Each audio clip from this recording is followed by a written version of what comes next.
North of Mobile Bay, Ben Raines boated us to where he believes there's a link to America's original sin, the last slave ship to bring human cargo from Africa.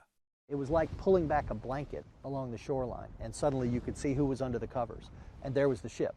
Raines, a reporter with AL.com, shot this video of the wreckage of the Clotilda, mostly buried in mud, exposed earlier this month by unusually low tides. This aerial photo shows the outline of the wooden hull, its starboard side in plain view. It's the right size, it's in the right location, the construction techniques show that it's the right age. So solving the mystery is in the mud. Solving the mystery is in the mud. In 1860, a year before the Civil War, owning slaves was still legal across the South, but importing them had been outlawed. Timothy Mayer, a wealthy Alabama plantation owner, made a sinister bet that he could break the law and bought the Clotilda.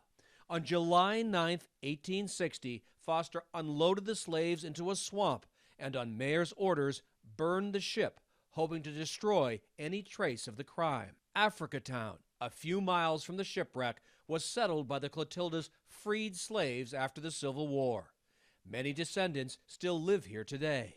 Roughly 10 million slaves survived the dreaded Middle Passage from Africa to the New World.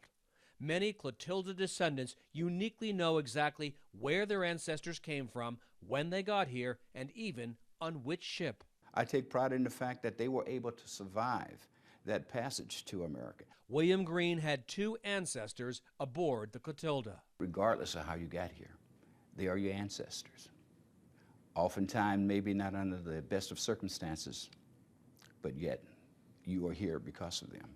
What happens next is up to state and federal officials, the sort of choice the Clotilda's human cargo never could have imagined.